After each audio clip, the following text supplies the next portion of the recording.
زحال مسکین مکن تغافل، درائے نینا بنائے بتیاں، کتاب ہجراں ندار میں جاں، نہ لیہو کاہے لگائے چھتیاں۔ شبان ہجراں دراز چو زلف، روز وصلت چو عمر کوتاہ، سکھی پیا کو جو میں نہ دیکھوں تو کیسے کاٹوں اندھیری رتیاں۔ ناظرین آداب، ڈی ڈی اردو کے خاص پروگرام جس کا نام ہے اردو شاعری کا بدلتا منظرنامہ، اس پروگرام میں رضا حیدر آپ سبھی کا استقبال کرتا ہوں۔ آج ہم گفتگو کریں گے مومن خاں مومن کی زندگی، شاعری اور ان کے عہد کے اوپر، اور میرے ساتھ دو خاص مہمان موجود ہیں جن کا میں تعارف کرا دوں۔ میرے پہلے مہمان ہیں پروفیسر فاروق انصاری صاحب، جن کا تعلق NCERT سے ہے، آپ وہاں اردو کے پروفیسر ہیں۔ اور میرے دوسرے مہمان ہیں ڈاکٹر شفیع ایوب صاحب، آپ کا تعلق جواہر لال نہرو یونیورسٹی سے ہے اور آپ وہاں اردو لٹریچر پڑھاتے ہیں۔ مومن خاں مومن 1800 میں دلی میں پیدا ہوئے۔ مومن خاں مومن کا دور اردو شعر و ادب کا نہایت ہی سنہرا دور تھا۔ غالب، ذوق، شیفتہ، آزردہ جیسے شعراء اردو شعری منظرنامے پر ان کی شاعری جگمگا رہی تھی۔ ایسے دور میں مومن خاں مومن نے اپنی شاعری کا آغاز کیا۔ تو ناظرین، آج مومن کے تعلق سے بہت سارے سوالات ہوں گے کہ پہلا سوال پروفیسر فاروق انصاری صاحب سے کروں۔ فاروق انصاری صاحب، مومن کے تعلق سے ان کی زندگی اور شاعری کے بارے میں آپ سے گفتگو کی جائے گی، لیکن پہلا سوال میرا یہ ہے کہ آپ یہ بتائیں کہ مومن کی زندگی کا جو ابتدائی دور تھا، جس پیدا ہوئے مومن خاں مومن کس ماحول میں زندگی گزاری، اس کے بارے میں آپ کچھ خیالات کا اظہار کریں۔ جیسا ابھی آپ نے عرض کیا کہ مومن کی پیدائش 1800 میں دہلی میں ہوئی۔ آپ کے جو آبا و اجداد، دادا نامدار خاں اور کامدار خاں، دو بھائی تھے، اور دونوں 1761 میں جب شاہ عالم کا ضمانت عہد ہے ان کا، اس وقت وہ دہلی آئے تھے کشمیر سے۔ چونکہ علم طب کے ماہر تھے تو یہاں پر آ کر جو ہے وہ اسی فن میں کی وجہ سے جو ہے وہ شاہی ملازمت انہوں نے اختیار کر لی تھی اور شاہی طبیب کی حیثیت ان کو دی گئی تھی، اور جو دہلی کے پاس میں نارنول پرگنہ ہے وہاں کی جو ہے جاگیر ان کو ادا کر دی گئی تھی۔ تو اس طرح سے جو ہے ان کا اس شاہی گھرانے سے تعلق ہوا۔ پھر اس کے بعد جو ہے مومن خاں کے والد غلام نبی خاں، وہ بھی حکیم تھے، علم طب کے ماہر تھے، اور جو ہے اس زمانے میں لیکن یہ تھا کہ حالات بدل رہے تھے بڑی تیزی سے۔ سلطنیہ جو مغل سلطنت تھی وہ اپنا اس کا دائرہ سمٹتا چلا جا رہا تھا۔ ایسٹ انڈیا کمپنی جو ہے وہ بڑی تیزی سے جو ہے ان تمام علاقوں پہ قبضہ کرتی ہوئی چلی جا رہی تھی۔ نارنول کا جو علاقہ تھا وہ بھی ایسٹ انڈیا کمپنی کے قبضے میں آ گیا۔ اس کے بعد جو ہے پھر ایک پینشن مقرر کر دی گئی تھی ان کے گھر کے لیے، اور جو جھجر کی ریاست تھی وہاں سے یہ ہوا تھا کہ اس کے شاہی خزانے سے، جھجر کا جو ریاست کا خزانہ تھا، اس سے 1000 روپے سالانہ کی پینشن جو ہے ان کے گھر کے لوگوں کے لیے مقرر کر دی گئی تھی، جس کا ایک حصہ جو ہے ان کے والد غلام نبی خاں صاحب کو جاتا تھا۔ تو یہ اس طرح سے یہ سلسلہ 1800 میں آپ کی پیدائش ہوئی مومن خاں مومن کی۔ ابتدائی تعلیم گھر پر ہوئی، چونکہ غلام نبی شاہ عبدالعزیز صاحب سے بہت عقیدت رکھتے تھے، اور پھر یہ ہوا کہ مومن کی پیدائش کے بعد جو ہے ان کو بلایا گیا اور انہوں نے کان میں اذان دی، جیسے کہ شواہد موجود ہیں۔ کان میں اذان دینے کے بعد انہوں نے ہی ان کا نام جو ہے مومن خاں رکھا۔ تو پورے جو ان کا مذہب تھا اس حساب سے ان کی تربیت ہوئی، اور پیدائش کے موقع پہ وہ رسم و رواج جو انجام دی گئی۔ ایک چیز اور میں اس میں جوڑنا چاہوں گا، وہ یہ کہ وہاں ہوئی، اور پھر جو ہے ان کی ابتدائی تعلیم جو ہے وہ انہی شاہ عبدالعزیز کے مدرسے میں جو گھر کے پاس ہی تھا وہاں پر ہوئی ان کی ابتدائی تعلیم، اور وہی یہ سلسلہ پھر چل لیکن آگے چل کے وقت بدلتا چلا گیا، اور جب تھوڑی سا عربی فارسی انہوں نے کی، اور بہت ذہین تھے ابتدا، مطلب جو بھی سبق تھا وہ بہت ہی فوراً یاد جلدی کرنے حفظ کر لیتے تھے، اور جب قرآن شریف حفظ کر رہے تھے اس وقت 9 سال کی عمر تھی ان کی، اسی دوران جو ہے وہ عشق کا معاملہ ہوا. اور شفیع ایوب صاحب، ہر شاعر کی زندگی میں جی اور اس کے جو پورے شعری کمالات ہوتے ہیں اس میں عہد کا بھی بڑا امپورٹنٹ رول جی ہوتا ہے. تو وہ عہد جو ہے اس کے بارے میں آپ ناظرین کو بتائیں کہ مومن خاں مومن کی شاعری میں وہ جو عہد تھا اس کا کیا رول تھا؟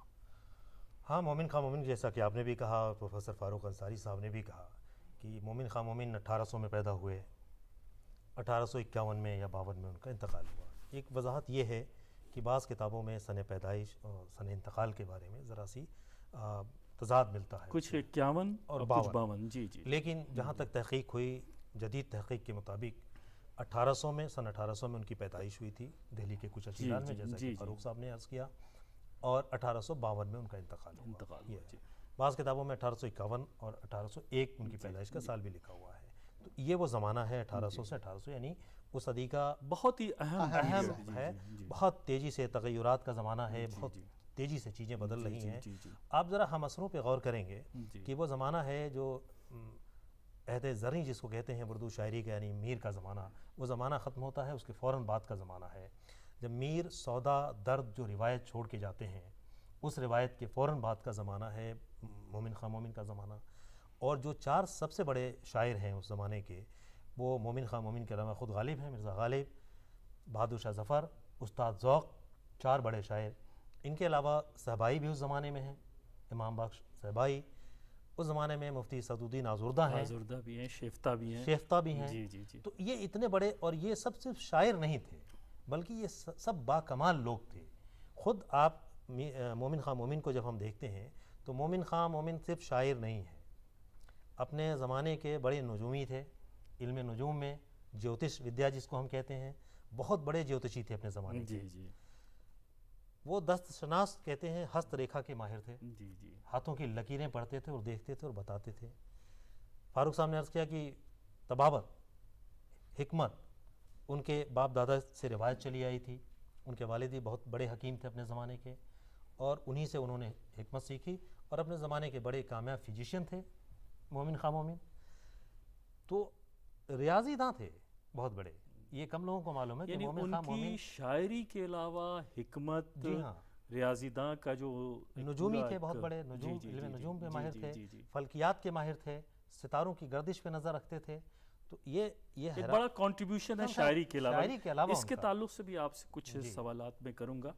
فاروق انصاری صاحب، انہوں نے اردو کی تقریباً سبھی اصناف میں طبع آزمائی کی، لیکن غزل میں جو ان کی انفرادیت ہے، اب میں شاعری پہ گفتگو کر رہا ہوں، غزل میں جو ان کی انفرادیت ہے اس کے بارے میں آپ کچھ اپنے خیالات کا اظہار کریں. دیکھیے، غزل کی باریکی جب ہم ان کی بات کرتے ہیں تو جیسے کہ شفیع ایوب صاحب نے ابھی کہا کہ یہ وہ عہد ہے جس میں غالب ہیں، ذوق ہیں، بہادر شاہ ظفر ہیں، اور ان کے درمیان چونکہ یہ پورا عہد غالب کا عہد کہلاتا ہے. جی جی جی. اور غالب کے عہد میں اپنی انفرادیت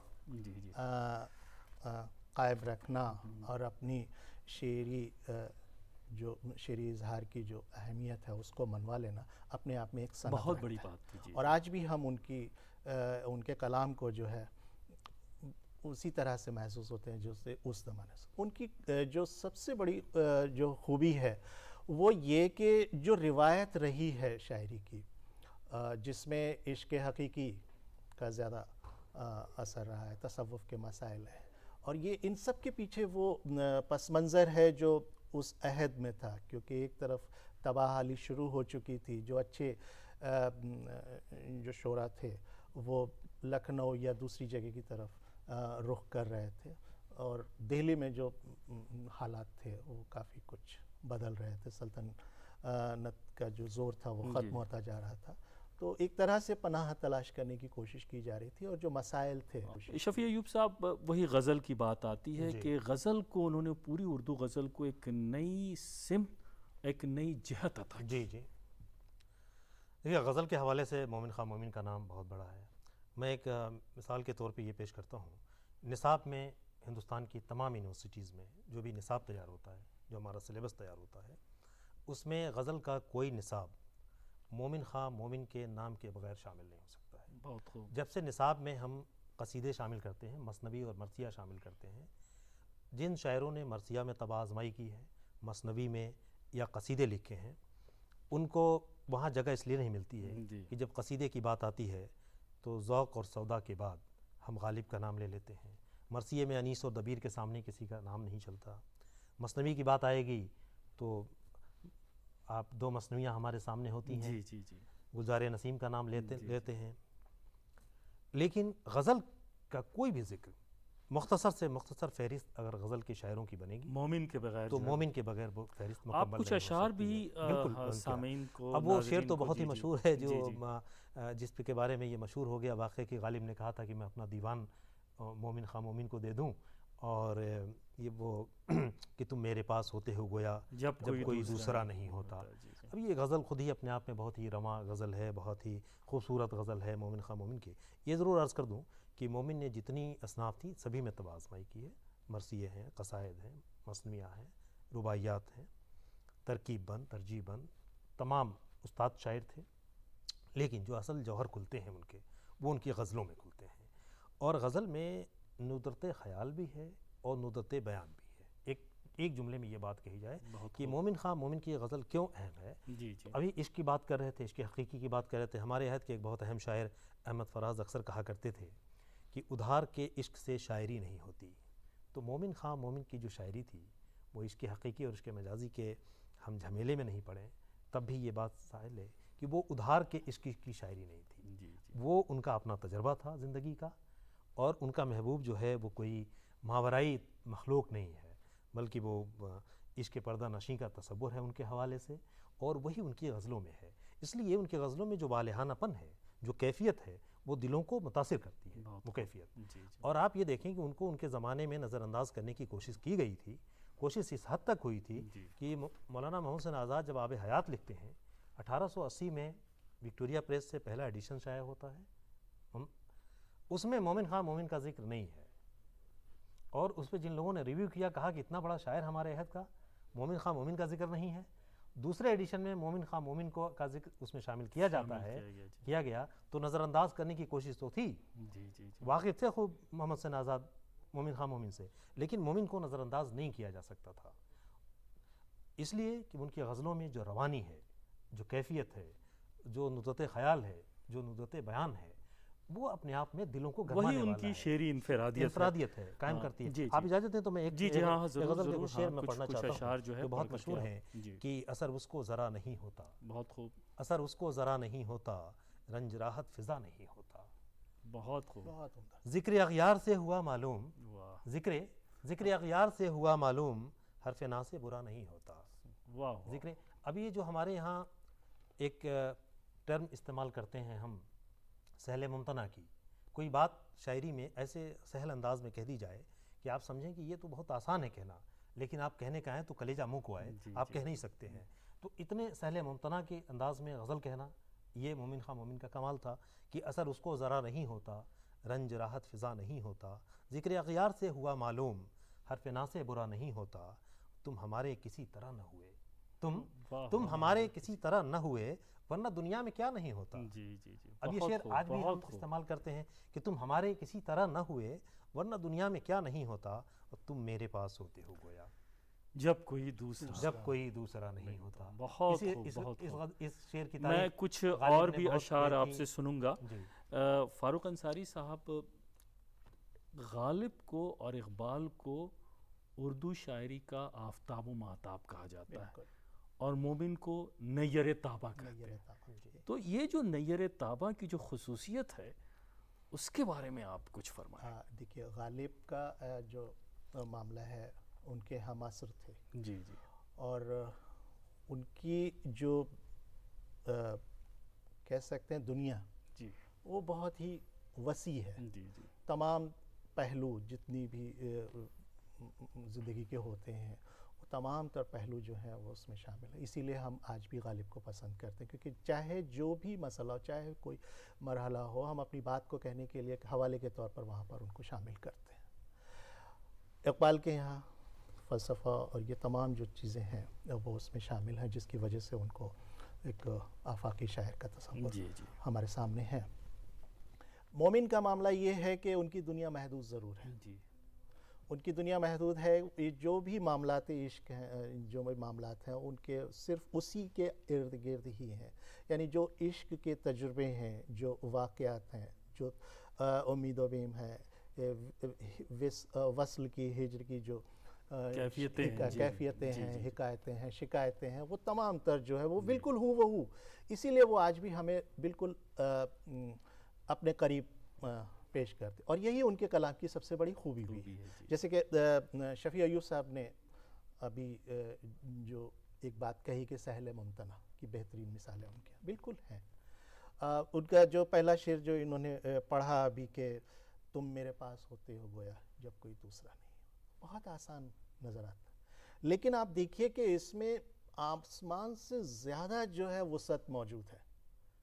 ایک اور، چونکہ اس شعر کو بہت دفعہ پڑھا گیا، ایک اور شعر بہت زبان پر سبھی کے، عمر تو ساری کٹی عشق بتا میں مومن، آخری وقت میں کیا خاک مسلمان ہوں گے۔ مجھے لگتا ہے کہ یہ اتنا عام فہم شعر ہے کہ اردو ادب کا ہر طالب علم، چاہے وہ طالب علم ہو، استاد ہو، شاگرد ہو، سبھی کو شعر یاد ہے۔ بلکہ ایک خاص بات رضا حیدر صاحب یہ بھی ہے یہاں پہ کہ مومن خواہ مومن نے، جیسا کہ مومن نام بھی تھا اور مومن تخلص بھی تھا، جی جی ہمارے بعض شاعروں کے نام الگ اور تخلص الگ ہیں، مومن کا نام بھی مومن اور تخلص بھی مومن، انہوں نے مومن کے جو معنی ہوتے ہیں اس کا بہترین استعمال اپنی شاعری میں کیا ہے، اور ایسا کم شاعروں کے ساتھ ہوا ہے کہ اپنے تخلص کا، میں دو شعر سے پڑھنے کی اجازت چاہتا ہوں کہ اپنے تخلص کا کس خوبصورتی کے ساتھ استعمال کیا ہے۔ ایک تو یہ شعر جو آپ نے پڑھا کہ عمر ساری تو کٹی عشق بتا میں مومن، اب عشق بتا کا اور مومن سے تعلق دیکھیے کہ مومن کا کتنا خوبصورت استعمال کیا ہے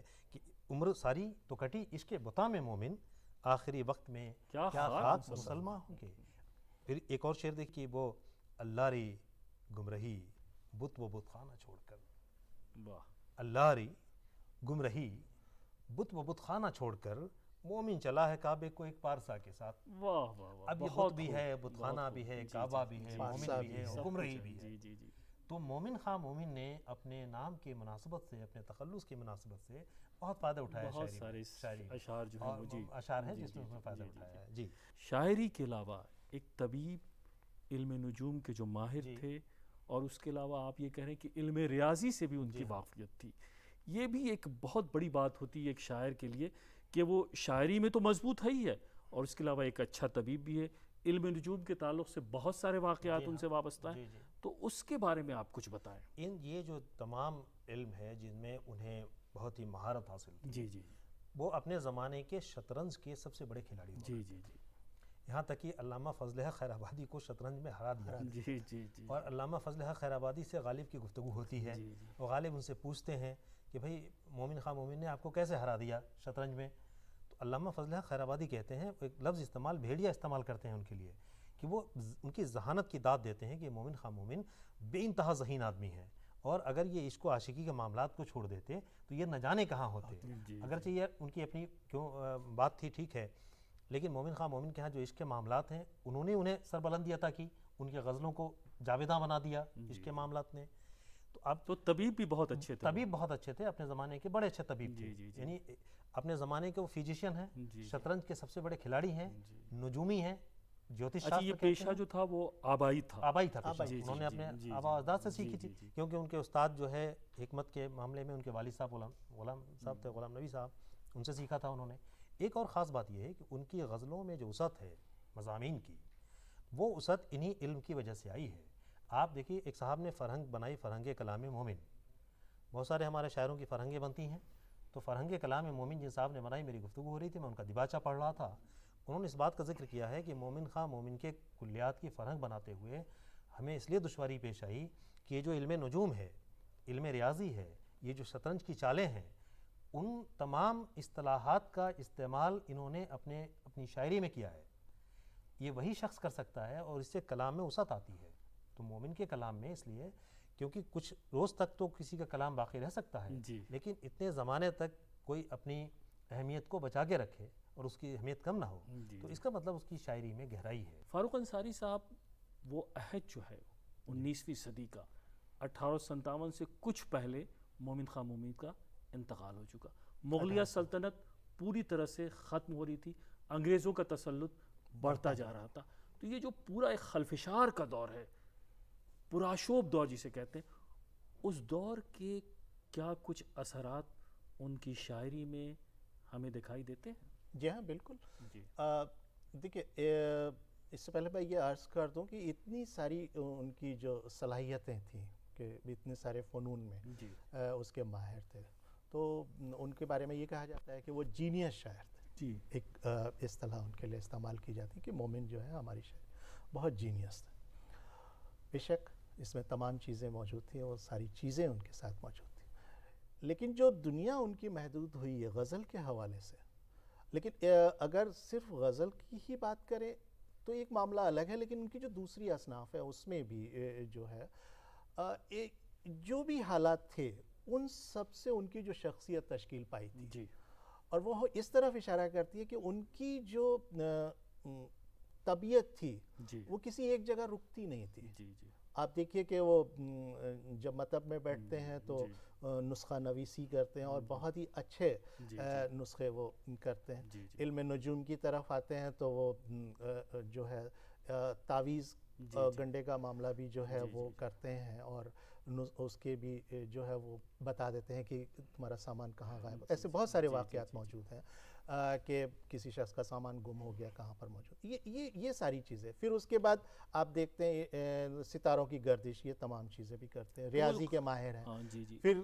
شطرنج کی طرف. جی جی یہ اتنی ساری چیزوں اور وہ خلفشار دور اور جو وہ دور ہے آس پاس کا, بہت جس میں ہر کرائسس کا دور ہے. آدمی ایک طرح سے پریشان ہے. جی جی جی دلی دھیرے دھیرے جو ہے وہ یہ مغلیہ سلطنت کا تسلط ہوا, انگریز بڑھتے تیزی سے چلے جا رہے ہیں. عام لوگوں میں جو بے چینی اور پریشانی ہے جس کا جو ہے 1857 کی اس میں جا کے پورا خاتمہ ہو جاتا ہے سلطنت کا, اور پوری طرح سے پورا سینیریو ہی بدل جاتا ہے. جی جی تو یہ جو تو شروع اس کے کے عوامل اثرات ان کی شاعری میں بھی, ان کی زندگی میں سب کچھ دکھائی, تو وہ کہیں نہ کہیں ان سب چیزوں کو بیان کرنے کی جگہ تلاش شفیق کرتے صاحب ہیں. بس یہ وہ کسی سے مروب نہیں ہوتے تھے.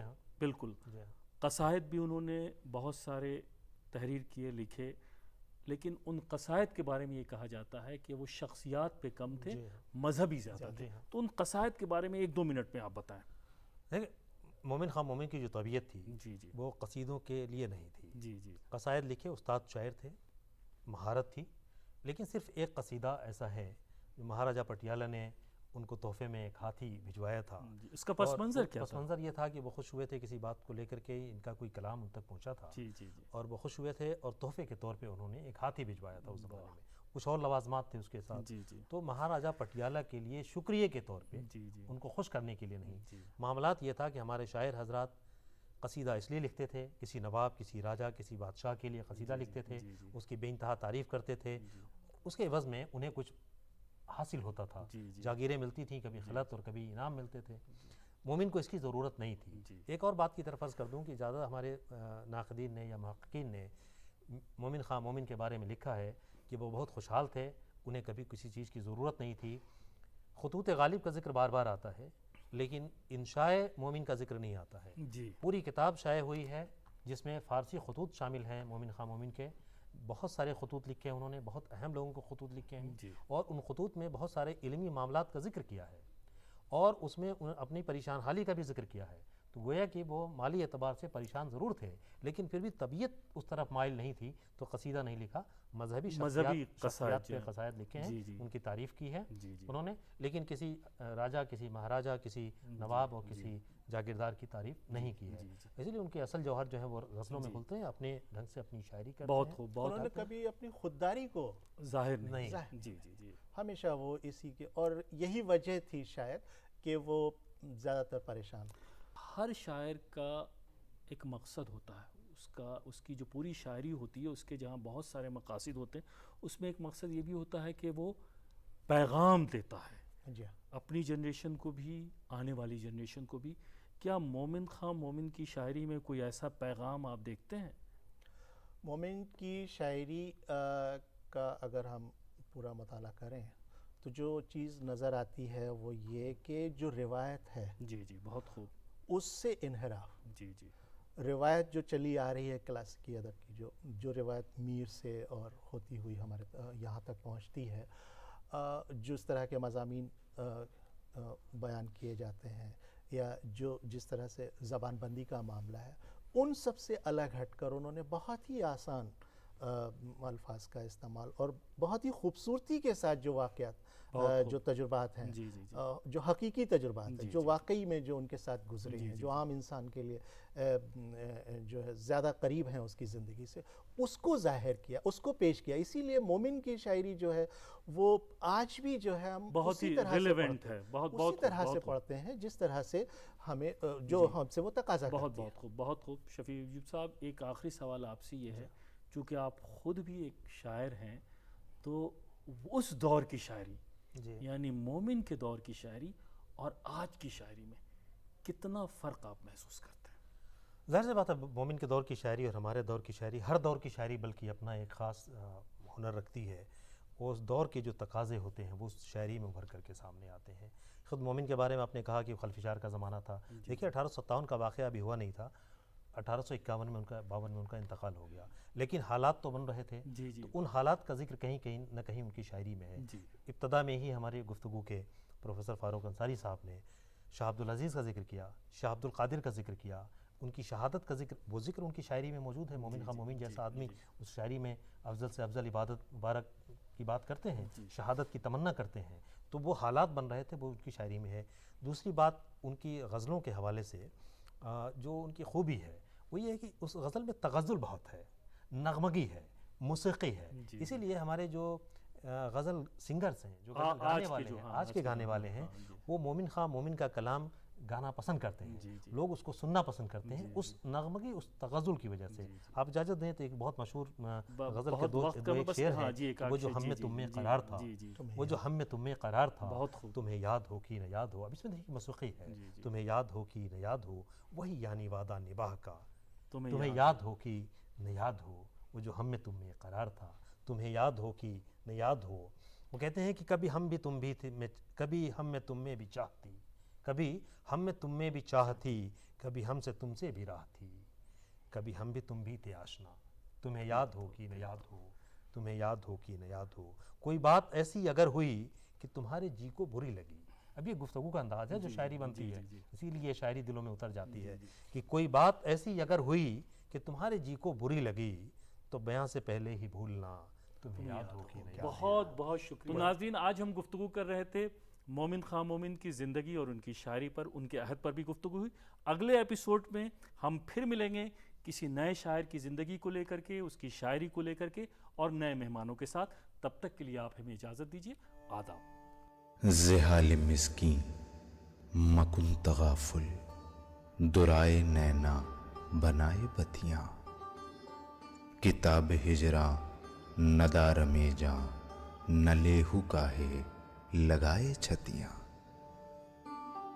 شبان ہجراں دراز چو زلف، روز وصلت چو عمر کوتاہ، سکھی پیا کو جو میں نہ دیکھوں تو کیسے کاٹوں اندھیری رتیاں.